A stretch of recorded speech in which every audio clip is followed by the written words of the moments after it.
Is it true to think that if we are a high earner, we have naturally high financial literacy? I mean, take professional athletes, exceptionally high earners because they're amazing in their specific talent, but it has nothing to do with financial literacy and they end up broke. Money will not cure the root of the problem. That much I can guarantee you. Improve the odds or the likelihood that you'll have lower health bills. Tell us about the Blue Zone, but tell us also a little bit about this controversy and scrutiny and what's your take on where we're at? Blue Zone suggests shape your environment to make the healthier choice, the better choice, the default choice. This is something I hear a lot from amateur athletes. Right, I've maintained that with my work, but I didn't see my wife for 3 weekends in a row because I had to prioritize on my race prep. How did that work in your world? Today's guest is Jon Sabas, a serial entrepreneur and author of Healthy, Wealthy Longevity, who believes your health is your ultimate competitive advantage. Jon's here to share insights on why longevity leads to more business success and why neglecting your health is actually a terrible financial decision. He's challenging us to think differently about wealth, wellness, and retirement.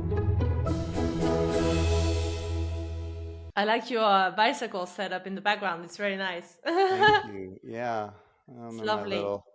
My little garage studio space. I like to. Yeah, it's very nice. Look what I've got with me. I spent actually, I'm sorry, it's in a poor state because I took it on my summer vacation. So I like it, and it's sand. good. It does also have a bit of wine stain. It's like it's probably got sweat and That's a bit of seawater as well. Lovely. That makes me very happy. I'd much rather see it that way than any other way. It has the patina of life imbued into it. So lovely. Thank you. Exactly. Yeah. I have to say, it was quite amazing to actually have that book in my summer vacation sort of packing trip because I typically allow myself 3 to 4 books during my vacation. I don't know about you, but I tend to have a bit of I tend to overinflate the amount of books I'm going to read, and then I always come back and I haven't even read half of them. But I couldn't put yours down, so there you go. Wow, that's a wonderful compliment. Thank you. That's lovely. Thank you. That makes me really Genuinely. happy. I felt like, although we're just meeting now, I felt like reading it beforehand got a glimpse of getting to know you and how you think and your family and your setup and your roles as a husband and father, and that felt very special. So it's nice to get that familiar with you before talking to you today. That's amazing. Thank you so much for reading it. I mean, that's a big commitment on your part, and I'm glad that you got something that you enjoyed it. I mean, so, and I've gotten some. Look, I'm not an author person. I'm an author now, but I didn't, the book's an interesting journey, and I'm very proud of it. And I've gotten some real positive feedback from it, where people are like, shit, that was a good fucking book. I mean, like legit. And so that makes me very happy that you feel the same. Yeah, I actually used your journaling prompt with my husband as well. We played the game. So I call it play the game. I know it's not meant to be a game, but I like to gamify things that we do together. So I said, hey, I have this new prompt, this new journal. Do you want to do it with me? I want to know your intentions. And it was really nice, actually. Fun. Oh, that's very fun to share with your spouse like that, and to sort of like be it's a reveal. Like, oh wow, that's your very fun. I love that. And on the topic of things that are exciting, I have to tell you, Jon, although by the time this gets aired, we will be celebrating our 90th episode, we have never spoken about money on the podcast. Will you believe that? We're nearly 100 episodes in, and we left the elephant in the room. We have not spoken about money. So I would really like us to go right there. And if that's okay with you, I would really like for us to talk about financial literacy. And I just really want to, A, upload the fact that you made me think about it differently, but B, also get your thoughts on one pattern that I observe in my client. I work with high net worth, very accomplished, elite performers of this world, fantastic intellect, background, pedigrees, you name it. But you'd be surprised, or not surprised, I'm sure, John, by the amount of stress I see them go through financial insecurities, through Mm. cash volatility, huge amount of expenses, boarding schools for children, Yeah. mortgages, Yeah. debts, even credit card repayments, uh, insane holiday costs. Not emitting a judgment, by the way. I just want to make sure No, that my no, language is clean, right? yeah, There is no, no judgment there, but just I see them no. day in and day out come to me as the confident, in the sort of confidential space that coaching offers, really stressed out about money, be it men, be it women. I think this is not gender specific. So let's talk about that. How do we, as high performers, elite performers in the corporate world, can put ourselves in a situation where we get so fucking stressed out about money? Yeah. Yeah. Love it. Yeah, love to go there. So happy to talk about money. And yeah, it was an interesting journey in the writing of the book to connect money to happiness. And in my research for the book, just the lack of addressing money in the context of this whole conversation of well-being. Like, well, where the fuck does money? What role is money there? And we all focus so much on it, whether we're willing to admit it or not. And then just sort of an absence of the conversation. I found it striking. And I love that you said that, because I'm just going to tell you a short story, and I hope that doesn't make me sound too materialistic, but I think learned quite early on that I needed a certain amount to be financially secure.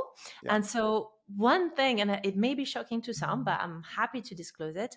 One thing that I did do when I decided to leave my career as an attorney, I had a very good salary working at a Mhm. top American law firm, so very financially secure on paper.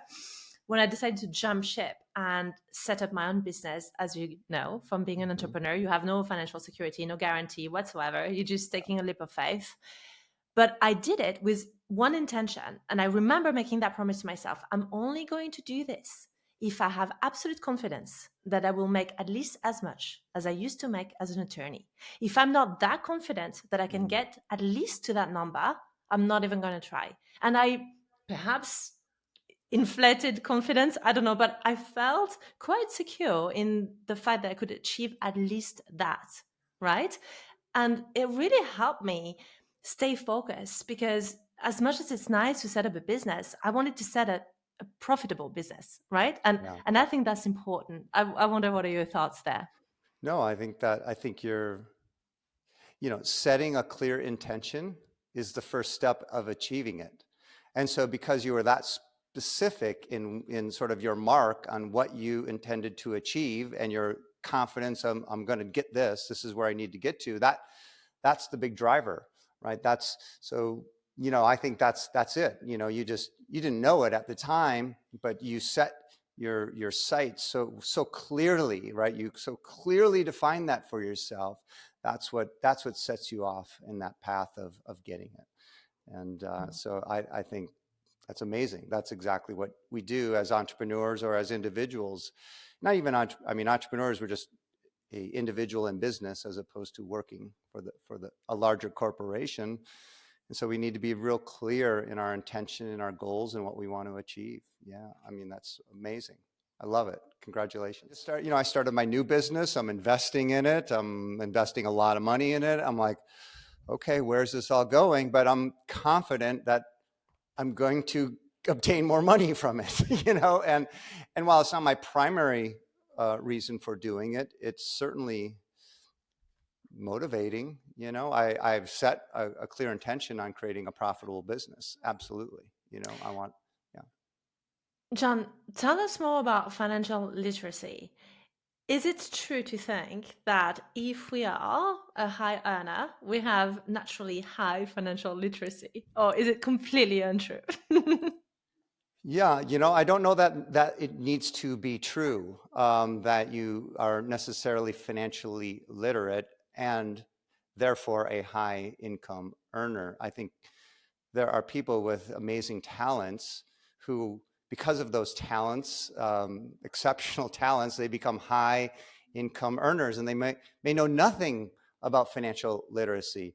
And you can oftentimes see the results as a result of the lack of financial literacy, which is they might lose all of their money despite being I mean, take professional athletes, right? Or entertainers of, that's the classic, right? Exceptionally high earners because they're very, amazing in their specific talent, but it has nothing to do with financial literacy, and they end up broke. And that's the big risk. And I think that's what I'm talking about in terms of having financial literacy brings a degree of self control or agency in your journey. And so it's well known that our locus of control, our feeling of control, our feeling of agency over where we're going is so foundational to our own well-being. And so when you're not, when you lack financial literacy, even though you may be a high income earner, or you're not willing to open the bills, or you just keep rolling forward without taking stock, without creating a personal financial statement or a balance sheet. You don't even want to look. So for all of those reasons, that's where, again, this you can really get yourself into a negative feedback loop, and I think that's foundational to well-being, which is being radically honest with yourself and having the financial literacy to understand what that really does mean and where you're heading. So if somebody is listening to us right now and wondering where they're at, how literate they are with their finances, how would one measure that, track that, and improve that? Well, I think you could measure that. Do you know where your personal net worth statement is today? Do you know what your personal P&L looks like the last year or the last month?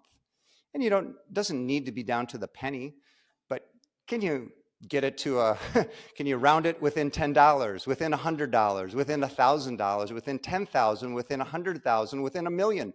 This whole thing, we talk about it, right? There's no right. If you have $1 million, you want 10. If you have 10, you want 100, and so on and so forth. So it's all relative. You might have $100 million, but if you're spending $10 million a month, you're like, whoa, do I have enough money? Because you might not. And that may be a very crazy thing. And the same thing goes if you have $1 million in the bank account, but you're running at $100,000 a month in spend. So I think you can assess your financial literacy with, do you have that information in front of you?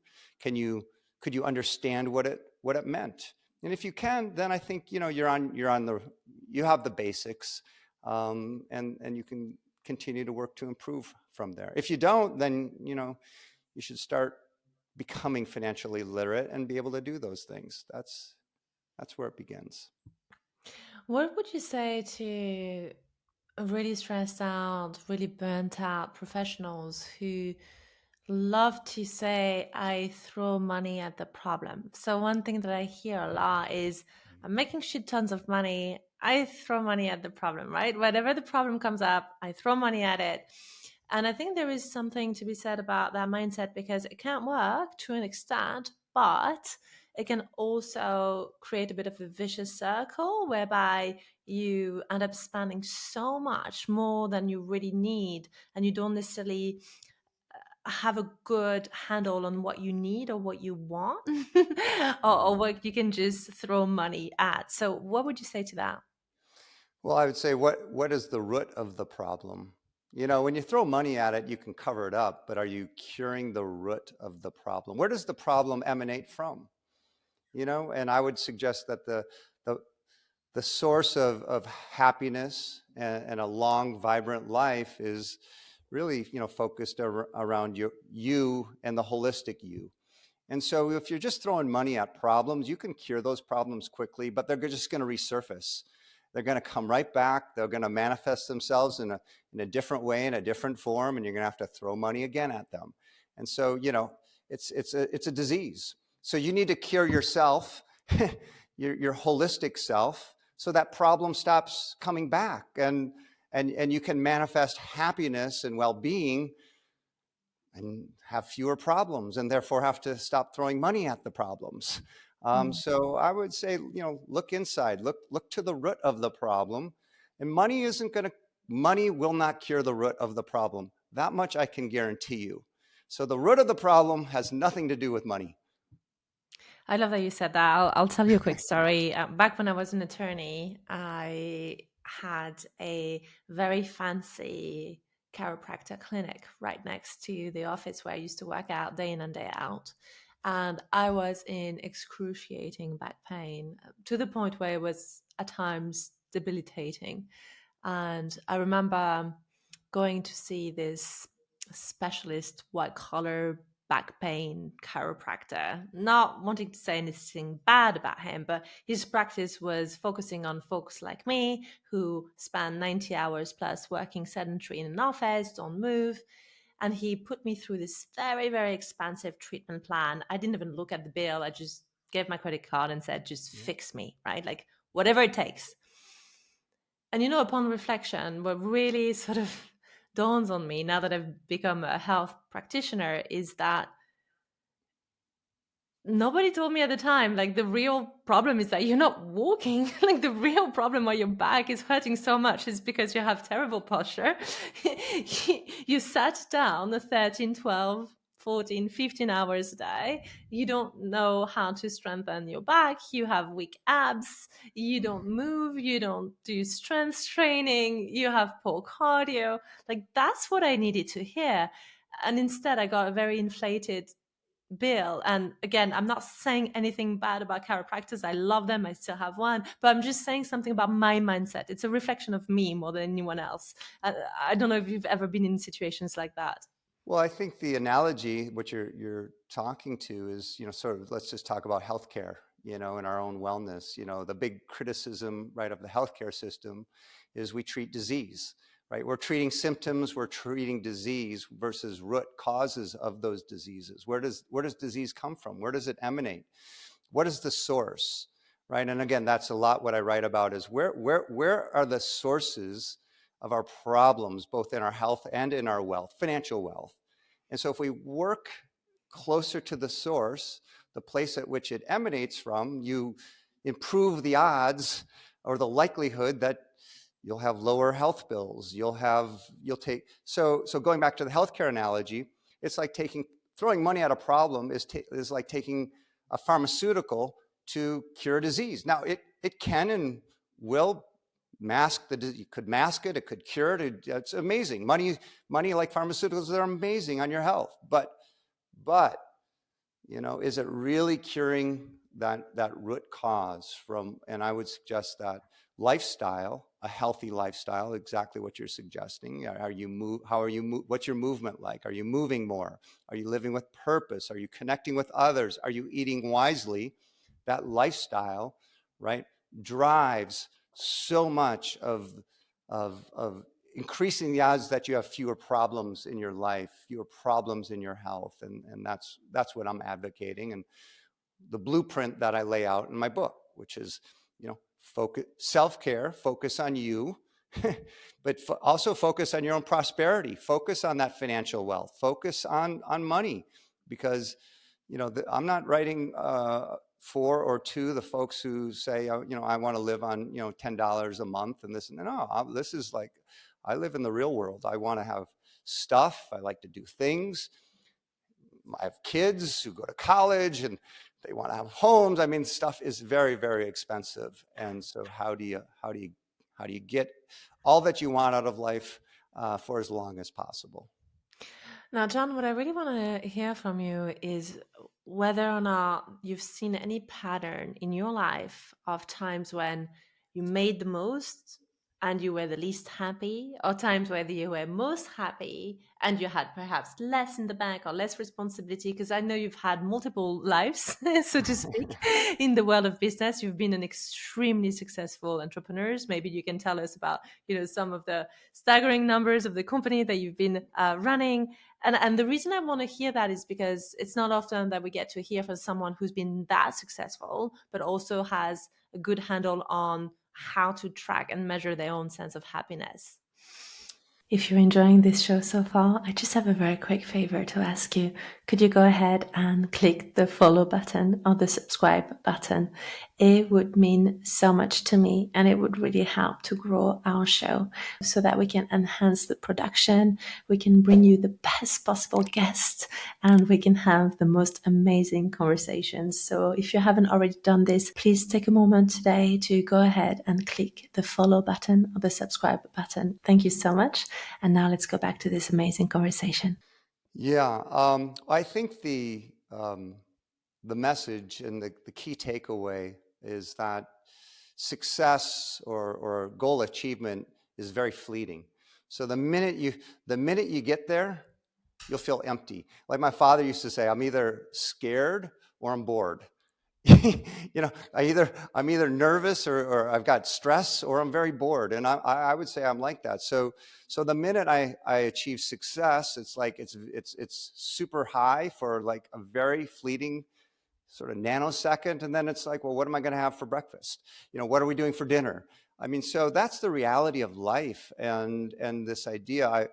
I was really impressed. There was some interviews with Scotty Scheffler, who's the golfer winning. He's the greatest golfer right now, and he has some amazing interviews that are circulating right now, where he's talking about just the fleeting moment of achieving these just historic wins, and just even for him, these lifetime goals that he achieves through just a lifetime worth of dedication, discipline, all the things to get there, and that just literally how fleeting that is, even at that highest level. So I think that's the thing that folks need to really be aware of. And so again, I'll say, well, what is then the source of your happiness? Where does it reside? Where is it coming from? And so it's great to chase all of those things, but don't do it in absence of what really matters in life, no matter how much money you have or don't have. And that's what I argue for is, wealth isn't financial wealth. Wealth is the patina of life. It's a book well read. It's a book that has wine spilled all over it and sweat. It's a book that's traveled to you to the sea and an experience with the people you love, and smiles and some sun on your face. So at the end of the day, that's what's going to sustain you. That's what's going to motivate you. That's what's going to keep you excited for the next day. And it's not, while it's great to achieve these great things and build businesses and manifest your ideas in reality. I mean, that's what I just do every single day. I can't get enough of it as an entrepreneur. At the same time, that's not everything. And so I want to be really clear on that. It's taken me I'm still figuring that out. I'm still, and I need to always remind myself, and that's why I do daily prompt journaling, to keep myself grounded on the things that really do matter, so that I don't lose sight of those. Have you ever found yourself in a situation where you intentionally scale down a business or reduce your working hour or pace of work to stay more focused on what really matters? I have not personally. I mean, I try to listen to my body. So if my body says, "Hey, I need to rest," I rest. If my body wants to wake up, I wake up. I don't I don't try to drive sort of the natural rhythms of my body and my mind. I try to be more self-aware of it and support it, knowing that I need self-care. So you can't work 24 hours a day, 7 days a week. You're going to crash and burn. I mean, it's a straight fact. No one gets away with that. So you need to do self-care, and I certainly can recognize. Like today, I woke up at 2:40 in the morning, but my mind was racing, and I couldn't wait to get downstairs to my little studio here and start typing away at my computer and writing and working in the quiet hours of the morning. I cherish that time. And yeah, I'll probably need a nap here this afternoon, and I'll get some exercise in, and I'll fall asleep again, early. So I would just say, what I've learned, and where I want to balance that always with exercise and health. So you cannot go without taking the self-care and the health. So if people are experiencing burnout and chasing money and chasing career and chasing this and that, that's okay. I mean, look, I'm with you. I chase it all the time. I love the chase. I love the pursuit. It's what fulfills me. But I also do the same, and that's what I argue for. You need to do the same. You need to go all in on your health. Just the same way you're focusing on that career, you have to do the same thing on that health side. You got to go there. You know, you have to force yourself to run and or walk or move. You have to. So that's the balancing piece of it, and it can be a positive. It can be as positive and reinforcing and supportive of your professional pursuits as anything you'll ever do. And so that's what can get you out of that negative feedback loop, whether you're relying on alcohol or other, I'll call, negative reinforcement habits. You got to move out of that and get into the positive ones, and you just can keep spinning. I love that. I mean, I just have that speed. I'm going to go forward fast. I wonder, John, the reason I was smiling is because I resonate deeply with what you say, but I also have to admit that this is through learned experience and past crash and burn. So Yeah. the only reason I know what I know now and practice what I practice is because I've learned from quite a devastating burnout episode that nearly crushed me physically and mentally and took me a lot of energy and effort to recover from. And that's where I learned I got it wrong, right? I neglected my health, my self-care, my body, my relationships. So I was able to almost have a life before, life after, right? Yeah. And that's how I like to think about myself in terms of the burnout prevention. So there was phase one, which was my burnout recovery, and then phase two, which is the phase that I believe will last for the rest of my life, is maintaining burnout prevention, right? So Yeah. not going back there. How did you learn that lesson? Is that something that you always knew intrinsically, that you had to dance with self-care and health? Because that's quite rare. I typically meet folks that have had a bit of an incident, a diagnosis, a loss, something that hit them in the face and made them realize. It seems with you it's a bit different. Tell me more.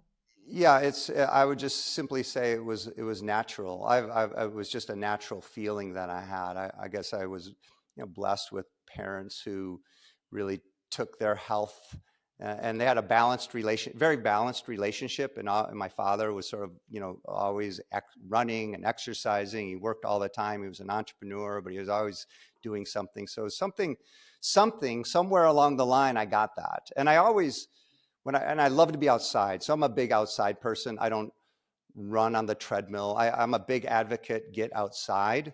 Okay. So, if treadmill's what you like, that's great, but get out, get that air, so I realized, and I think I really, well, I've always been a big outside person. And I know when I'm outside and I'm getting that fresh air, I just feel better, and I just feel better. And I also recognize that my mind would drip with thoughts and solutions to the challenges and the problems of the day. When I got into the ultra type of distance stuff, I was doing, marathons and Ironman triathlons and ultra trail run. And, right now today, I'm 58 years old, and I was doing this stuff like, 10, 15 years ago. I had young children, and I'm thinking, how did I even pull that off? In the midst of building businesses too.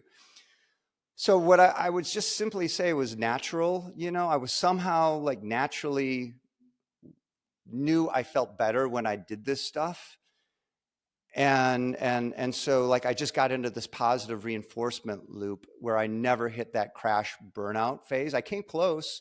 Like I had some super negative, patterns of behavior, and I bumped up against the guardrail of, crashing and burning, I'm sure, on my own. But I had a loving, supportive wife and family, and it kind of just, I kept going to the right side of the track, so to speak, and like you, like continue to gain with maturity and experience, and go, aha! I know we'll hopefully talk a little bit about blue zones. I'm from Minnesota, Minneapolis, Minnesota. The Blue Zone guys are from Dan Buettner's from Minneapolis, Minnesota. We had some mutual friends. I wanted to work with Dan on some of the molecular biomarker commercialization stuff. So I reached out to Dan, got to know him, and And that was a good, that actually brought me sort of to a next level of appreciation, I'll call it, just on lifestyle and the dimensions of the important dimensions of lifestyle. And that if I set my intention to improve those aspects, I grew exponentially larger in all the important realms of my life. And I'd say that's one of my later stages of self-awareness and personal growth that I've been going through over the last few years. I would really love, actually, if we indulge in a little bit in talking about the blue zones. And the reason I'm really interested in that is, well, obviously I'm French. So, for as long as I've heard people talk about blue zone, it's often associated to the Mediterranean diet. We often hear that. And especially when I spend a lot of time in the south of France, there is a lot of similarities with some of the blue zones in Italy and Greece, because we tend to eat in that way. But as I'm sure you're aware, there's been also a lot of controversy and scrutiny around the blue zones. Yeah. And I thought that was a bit of a setback, and I was a bit intrigued, curious, and a lot of people have said that it lost some credibility. And I would love to hear your expert view on that. Like, tell us about the blue zone, but tell us also a little bit about this controversy and scrutiny, and what's your take on where we're at.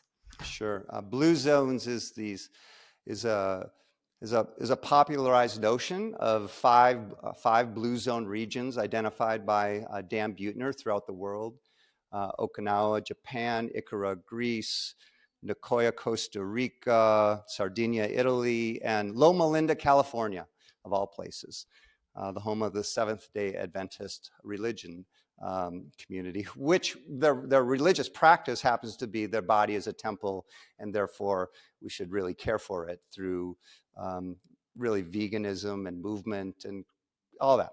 Anyway, so that's blue zones. Dan popularized that with a number of books and some research on these blue zones that suggested that these people from these communities, geographically dispersed, lived measurably longer lives without chronic disease. And that was well publicized in a number of books, and National Geographic sponsored him along with a grant from the NIH. So I was commercializing these epigenetic biomarkers of health and aging for the life insurance industry, one of the last businesses I was working on. And I wanted to get a hold of Dan and say, hey, do you have any blood or saliva from these centenarians from these blue zones? So I wanted to do the epigenetic work on them to kind of look at where they are at a molecular level. Anyways, he didn't have any blood or saliva on him. But how dare he, Dan? Yeah, right. I mean, come on, don't you have a freezer full of that? So anyways, but really the awareness of blue zones and talking about lifestyle, what I learned through my journey on gene expression, particularly DNA methylation and epigenetic biomarkers, which is what I was commercializing, was that lifestyle specifically is such a huge driver of our own health from a molecular perspective, from looking at it from gene expression. And so for me, it was when I learned that piece of the puzzle, I'll call the health puzzle, that we as agents of our own health, well, our DNA is our starting point, how we drive gene expression through lifestyle is the largest driver of our health outcomes. So learning that solved so much of me, of how I understood me as a human biological machine, and the importance of lifestyle to my own health journey. When I learned about blue zones, what was just a great way to communicate that. Like, here's these people living in these blue zones, and they have naturally healthier outcomes of their lives. And so from my perspective, blue zones is a wonderful way to talk to people of what does healthy aging look like. And that looks like moving more, eating wisely, living with purpose, and connecting with others. And that's been well documented in research well beyond blue zones.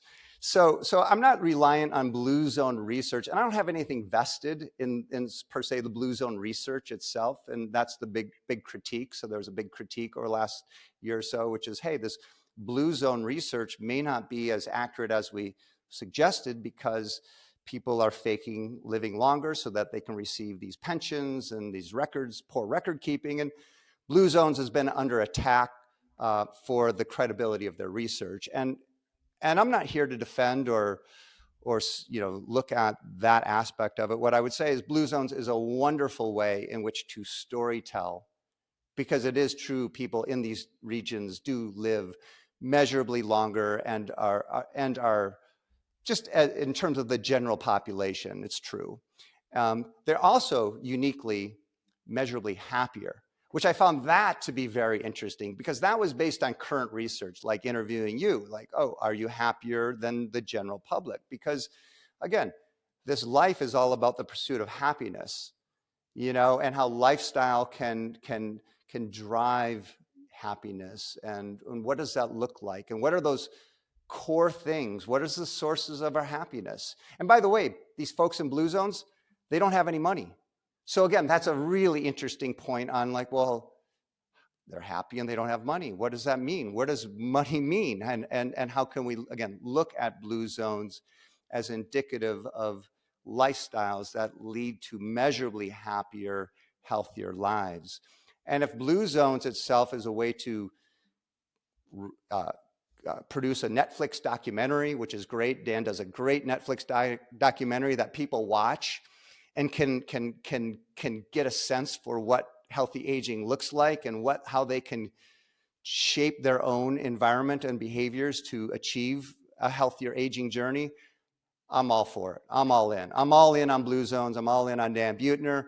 The haters are maybe the research isn't what it should be or whatever, but I don't need their research. There is tons and tons and tons of research that tells us that moving more, eating wisely, living with purpose, and connecting with others will lead to a happier, longer, more vibrant, wonderful life. So if blue zones help you to communicate that, fabulous. So that's kind of how my view of sort of the controversy of blue zones, what it is, and really what I think its purpose is in terms of storytelling. I love that you said that because I watched the documentary, and just like you, I think that Dan actually does a really good job as storytelling, and I found the documentary quite compelling. And as with all things in life, when you watch one thing, you reflect on your life. And as I watch those shots where he shows the grandparents going through stairs and gardening and says they have no gym membership, they just garden, it really made me think about my parents who have been aging so gracefully, even though they've had very serious health condition. My dad has recovered from a heart attack and a stroke due to burnout. And he found his way of recovering through nature exposure, going fishing, long walks on the beach, getting closer to faith, going and doing a pilgrimage, and spending a lot of time in the garden, lifting pots and plants and trees, and sometimes causing me a lot of worry and anxiety because I'm like, Dad, you're not actually doing this on your own, like lifting stones. And I just think, my goodness, is this really safe for you? And I have to trust that he's doing it, actually just getting stronger and stronger, a stone at a time, because he's approaching his 80s and he's really well, really recovered, and he spent all those hours in the garden, in the green, fishing, being in water, nature, walking, That's and right. he's aging really gracefully.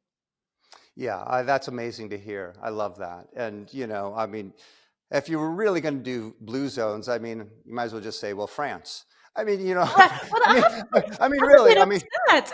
yeah, no, I can understand why. I mean, really, I think you do have the longest living documented person. Yes. Yeah, and the lifestyle, the French lifestyle is just absolutely beautiful. And so I again, it's about storytelling and it's about getting people to recognize what matters. And again, on my own personal journey, when I started thinking more intentionally about the other things that round off a life well lived, my life got better.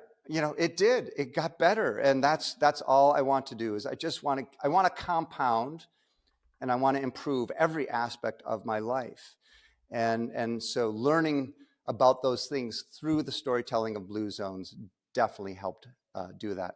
I'll say one thing too about Dan and Blue Zones, which I think is really, really good advice, and where Dan and the Blue Zones suggest: shape your environment to make the healthier choice, the better choice, the default choice. And that little bit of advice is something I think everyone, when we sort of talk about, well, how do I incorporate this stuff into my life? That little piece, that little tidbit of wisdom, I think can really, really help tip the balance in your favor. And that might mean get rid of the liquor from your liquor cabinet and replace it with, healthy juices or whatever. It means get rid of the ice cream and the salty, sugary snacks out of your pantry and put nuts and fruits or whatever that is. So it means put your walking shoes and the dog leash in front of the door so you're apt to take the dog for a walk. So that means setting up your environment in a way that makes the healthier, the better choice, the default, the easier choice. So if we do that, I know you're looking at my camera and I've got bikes and weights right behind me. I mean, I can't escape it. It's right here. So, I live in that environment that makes my healthier choice the easier choice. And that's a really insightful piece of wisdom that I believe came from the Blue Zone research, and particularly Dan's work there. I love that you said that, because looking at your studio right now, if that's your natural habitat, so to speak, that is quite a sharp contrast to folks listening to us whose natural habitat might be evolving around the sofa and making sure the remote control is nearby, right? That's right. The gaming console, the phone, you got your gaming console, you got your joystick, you got your phone, you got the remote control, right? And a big sofa and a Barco lounger. I mean, and a gallon of Mountain Dew or Coca-Cola and some, I don't know, sugary snack, salty snack to eat with it. Listen, I'm right there with you. If that was if I was in that environment, I'd be chilling out too, watching Netflix until 3 a.m. So, you help yourself by shaping that environment that tips you towards the front. Make it a little more difficult to get to those spots or those treats. What would you say to someone who is listening to you right now and thinks, yes, John, but I'm not getting paid or promoted or rewarded for how much I run or how much I lift or whether or not I can run ultra or fund ultra. Yeah. I get rewarded when I get a promotion. I get rewarded when my boss tells me that my job is done. In other words, what I get rewarded for as a white collar professional is my intellectual capacity and my ability to work day in and day out. So why the fuck should I care, John, about going out in nature? Like, honestly, John, I'm too busy. I don't have time for that. Yeah. I just really want to play devil's advocate here. No, I hear you. You do have time and you need to make time. And what I would suggest to you is that, first of all, everyone says, well, what are you training for next? I'm training for life. And what I learned is that when I went all in on my health, the more I leaned in on my health, the more interesting, the more intellectually stimulating, the more I was an attractor. So my boss was more interested. Well, what do you look so good? What's going on? People wanted to work with me. I had things to say, that beyond just the limited scope of my profession. And so what I would suggest is that as you go all in your health, you will be amazed. You'll be surprised. It's the law of contrast, where you'll be contrasted with others who aren't. And you bring more vibrancy, you bring more energy, you bring more to the party. And that's what you want to do as a professional. Because eventually, if it's just simply, how much productivity can you put out in any 24-hour period, you're going to hit the burnout. There's no question about it. And so you need to develop over the long term habits that are going to set you apart from your competition in a positive way. And that is not alcohol. That is not, a lack of movement or a lack of engagement with others. It's quite honestly the opposite. And so you need to prioritize that within your life. You need to make some room. You can still work 12 hours a day, but and still get that in. A 30-minute walk is a 30-minute walk. You speed it up, run fast, and you'll go to sleep at night. If you can't sleep at night, just start walking until you get tired. So, I promise you, the more I leaned into my own health and learning about health, the more interested I was in others, and the more interested they were in me, and the more I was able to bring to my profession, and the more my profession grew. Would you say that your health became a competitive advantage, and because of your health foundation, you were able to sustain more business success? Absolutely. Yeah. And I don't even think of it as a competitive advantage, as a comparative advantage. Maybe we're wordsmithing a little bit, but just by comparison, it was like, oh, well, I like Jon. Why? Because he's vibrant, he's energetic, he inspires me to be a better person, because he's doing the things that your boss or your client or was like, oh wow, she's Charlize's looking great. She's looks so, they naturally want to be with you and work with you because you're bringing something to the table that everyone wants. Everyone, whether they acknowledge it or not, wants health and happiness in their life. And we're all on our individual journey to figure out how to get more of it, implicitly or explicitly. I love that you said that, but I also want to maybe check with you, how do you balance that? So what I mean by that is, being a total type A, I can be quite obsessive.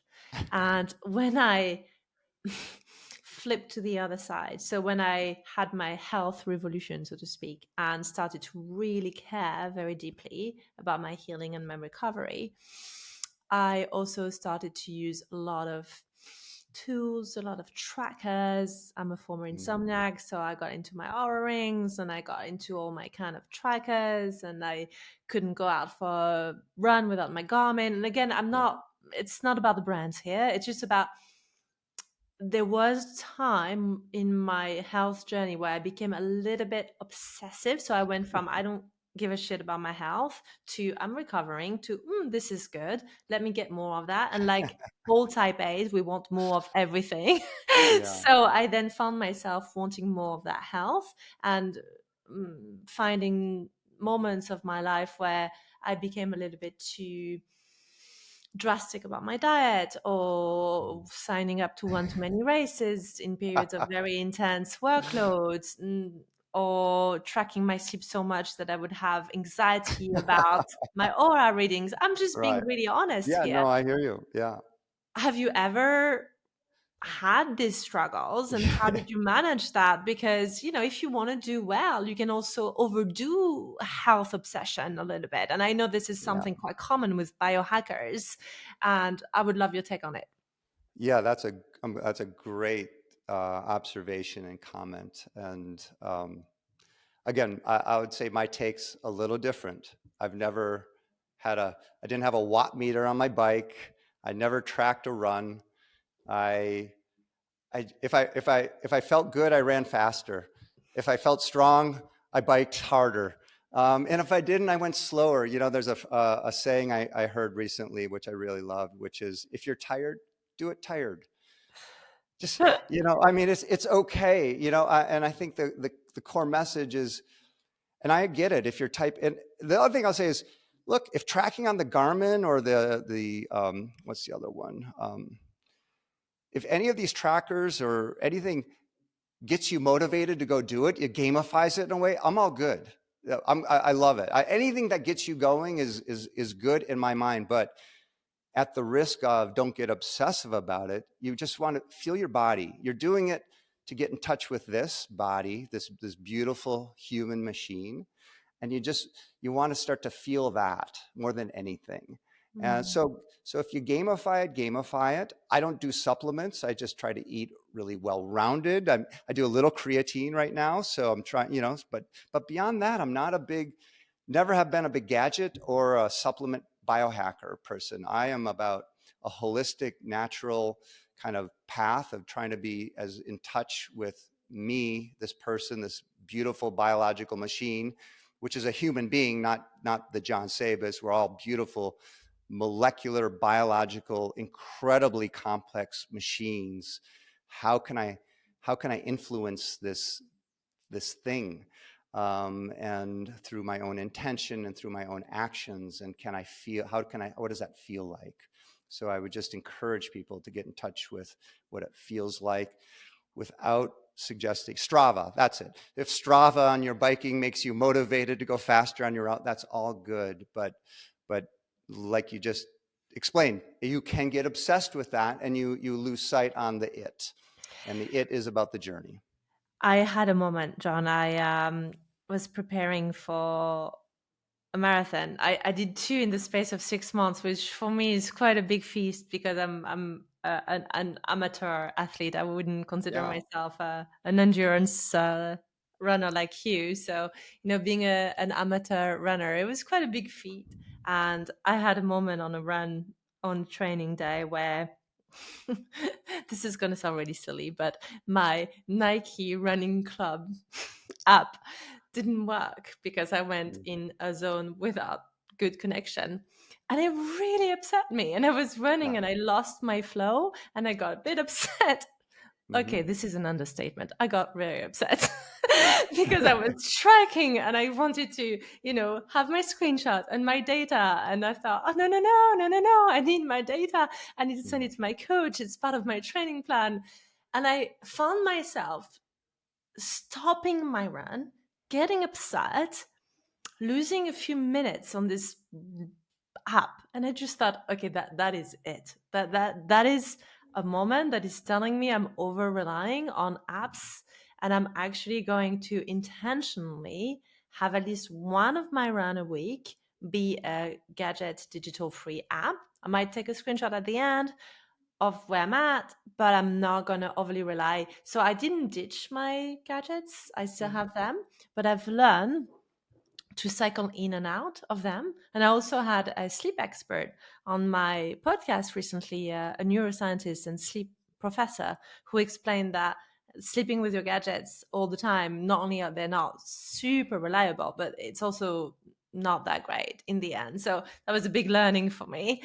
And I thought, okay, what would it feel like to not track my sleep for a few months? And what I have to say is maybe there are seasons. I think they were really helpful at one point in my life, and I still like to have them. And I think sometimes it's nice to get data, but I've come to a point in my life where I also love knowing that I don't need them. Yeah, no, that's great. Again, gamifying is super fun and interesting, and the data, people, I get it, and I've had friends the same way. They just can't bike without their Strava, their gadgets, their watt meter. I would just, and maybe I'm over on the other side of that spectrum, um, but I think there's a healthy spot. And I always say I would do these. I remember the first Ironman triathlon I went to, and they're all these type A's. Like, you can't even believe who shows up at an Ironman. And everyone's got really short cropped hair, and they're all like shaved and look. And I had fairly long hair, and I'm walking around at sort of the pre-event night, and I'm smiling and trying to chat with people, and everyone's looking very serious, and it, it I think it I think I was training for the New York Marathon, and I was very serious about that, and we were like doing 440 time time speed runs or whatever. And my dad said, "You're not, newsflash, you're not going to win the race." And it wasn't like he wasn't like excited for me to do the marathon, but he was like, "You're just I'm just an amateur athlete too. Like, I'm a weekend warrior. I want to be a good weekend warrior. Like, I like being, I am naturally competitive and all of that, but it's not my profession, right?" And so it was kind of like, "Oh, you're right. Okay, you're right. I'm not going to win the New York Marathon. This is true." And then when I was doing the Ironman, and I would just smile, and all I wanted to do was have a good day. I want to have a good day. I want to have a smile on my face. I want to cheer others on along. It's so fun. I'm sure when you do your marathons, you're like, you can do it. You start running side by side with someone and you start chatting and you encourage each other on. So it's like, if you're going to do these things, let's just take those moments to appreciate that aspect. My other buddy says, do it for those who can't. There's a lot of people who can't do it. So again, just relish the fact that you're out there, you're in nature, you're outside, your body's moving, you're enjoying good health, and I think that's going to sustain you over the long term. And if your gadget blows up on you, you won't get that upset. It was a learning curve, John. It was a learning curve. I do have a question though, and again, just reflecting on my marathon prep, it did feel like I had to put in wrong language. I wanted to put in many hours, and sometimes it came at the expense of other things in my life. So when I trained for my marathon, a lot of my Saturdays or Sundays were dedicated to my long run days. As I'm sure you've done Ironmans, you've done ultra. And yes, of course, it does come at an expense. Those days I didn't see a friend, or those days I had less time with my husband if we were not running together, or those days where I didn't have a podcast recording studio, right? So days are a little bit longer, then you take your recovery more seriously, but some things have to be traded off and some sacrifices have to be made. I'm really curious, as a father, as a husband, as an entrepreneur, as an amateur athlete who does, ultra and Ironman, how did you balance that so that your kids didn't miss you or your wife didn't miss you? Because this is something I hear a lot from amateur athletes, right? I maintained that with my work, but I didn't see my wife for 3 weekends in a row because I had to prioritize on my race prep. How did that work in your world? Yeah, we'd have to invite my wife on to really get some Bring probably her proper in. proper perspective on this. Christine, come here. I'd love to meet her. I think I mean I hear you. Look, life is a series of trade-offs, and um, again, I can't quite tell you why I got on the journey I did. I just sort of like you, obsessive. I started on one thing, and if I did one triathlon, well, why not do a longer one? And if I could do that longer one, why not do the longest one? And and so on and so forth. So, look, I think for me, one answer was that at the time my kids were young, I would start really early. So I would get up really early in the morning so that usually no one was getting up by the time I got home anyways. So I would arrive home and I'd start cooking pancake breakfast for everyone, and they'd start rolling out in their PJs around 10 a.m. or 9:30. You know what I mean? So I'd start at 4 and I'd get up and go when it was still dark. So that I think was my main solve. So I wasn't an absent father so much. I think during the week I would go real early. Again, I had a crew that used to like to run early before work, and I loved that. We would run early throughout the whole year, and I was in Minnesota. It was freezing cold, and go do these runs, and I'd take a shower and show up at the office by 7:30, 8 o'clock, and I was ready to go, and everyone's like, woo, just getting going. And I'd already run, 6-7 miles, had a shower and been in the freezing cold. I was, I was amped up, I was that and a couple cups of coffee, and, you'd have to put a bullet in me to stop me. It was like, that's how I got going. And so if you woke up that early and were able to sustain that level of performance, I presume you had pretty strict bedtime routine. Well, it's not even a strict, but I just get tired, so here's the thing, you get tired. So by 9:30, 10 o'clock, yeah, you're tired. And I think if folks are having problems sleeping, set that, you got to move, you just got to shift the entire circadian rhythm, your entire rhythm to that early morning. Just move the 12 o'clock a.m. to the 3 a.m. to the 3 a.m. to 6 a.m. Like, just shift it over there and do something healthy or whatever. Just like move it over there, because again, when 9 o'clock rolls around, 9:30, your body is done. You are tired. So yeah, I didn't need any sleep discipline. My wife would look over at me and we'd be watching some program and I'd be asleep. And I didn't really like the program. I liked the program, but it was like sleeping was equally or better. And that's the other thing too. I know you've had some wonderful guests on sleep. Sleep becomes just this most cherished thing that you get to do when that body is tired. You're just like, it was like a warm blanket that would fold over me, which was called sleep. And then boom, you'd pop up at like 4:30. Like, today was exceptionally early, but you'd pop out early and kind of like the body's like, let's do it again. And how did you make sure that work wouldn't come in the way? Like, the email anxiety, the making sure that something didn't happen in the business at 10 p.m. that would keep you up, or a team member needed to urgently reach you. Yeah, look, the sun is going to set and the sun's going to rise. And in my work, I wasn't necessarily dealing with anything that had that level of urgency. I'm not working in an ER room in a hospital. I'm not responsible for some critical piece of technological infrastructure that if it goes down, the Grok for ChatGPT no longer, in the world, Twitter collapses. So I don't have one of those roles. So if you have one of those, I appreciate where you're at. That's a whole different level. But so most everything that we were dealing with, right, it can be dealt with. So let's not get too wrapped around the axle. I just really want to pause here and applaud what you said, because I don't know very many people who work in an ER room and actually save lives, or work in, critical roles yet. How many of us? And I put myself in this bucket, as white collar service providers, put ourselves through immense pressure, immense pressure. And this was the root cause of my insomnia, to do everything you can up until 1, 2, 3, 4 a.m. till like the last email, and really just affecting your relationships, your family, your health, your sleep, and setting a very negative pattern. So I just love what you said, that actually just perhaps questioning, if somebody is listening right now, we're not saying what you do is not important. Of course it is important, but is it truly more important than your health?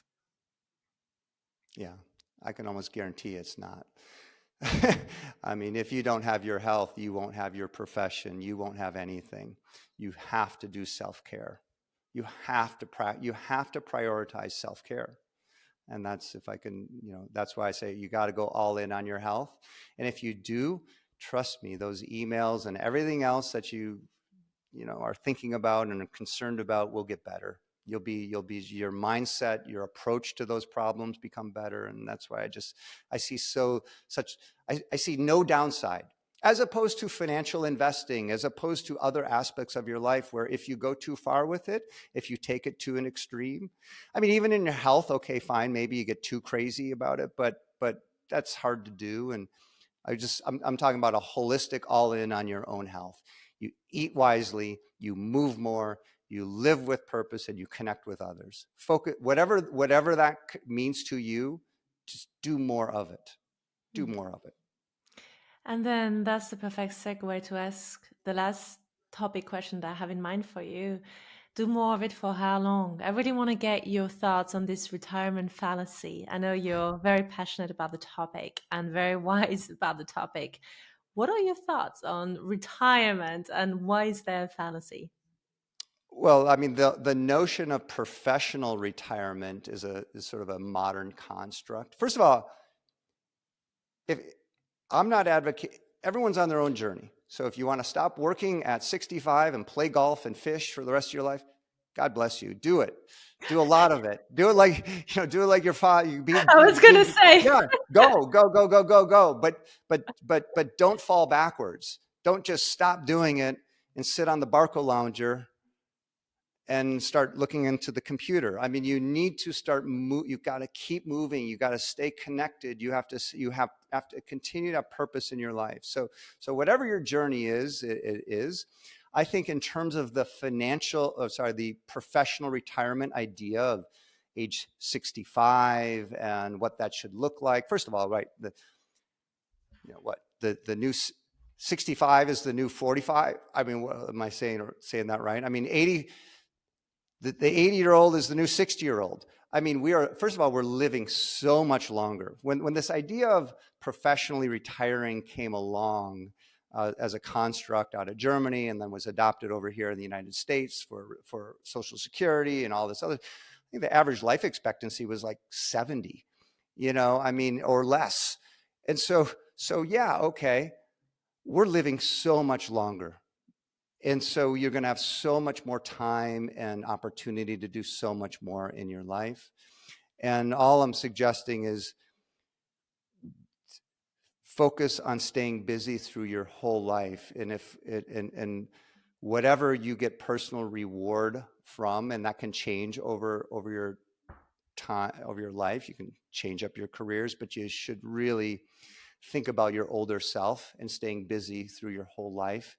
Because at the end of the day, what's it all about is to say, my life's been a dream, and when you have done a lot over your life up until the very end, that's when you're going to be able to look back and say that, like, wow, this has just been a whole dream. If the last 10 years has been pretty sedentary and in not great health, if it's been active and vibrant and connected with others and lots of fishing and lots of golfing, great. If you've been continuing to build businesses and be financially savvy and do philanthropy, wonderful. So that's kind of where I'm at. I'm like the Warren Buffett, he just retired at 95. Brilliant. Like, bravo. My dad's 85, still working and active. We're talking about this and that. I love it. It's fabulous. That's him. But everyone's on their own journey. Yeah. So what's your intention? You said you were 58. If we're looking at the next 30 years of your life, what do they look like? Well, my new intention is 50 more years. I want 50 more years of life. So that'd be 108. So that's almost my goal. Like Jeanne Calment. You want to almost beat the French woman. She got 122. So I'm a long ways away. I'm not even close. But 108 is a big number. That is a big number. And my chances basically of achieving that are like so extremely low. It's like the lottery. That's okay, but that's a goal and objectives. So I have 50 more years.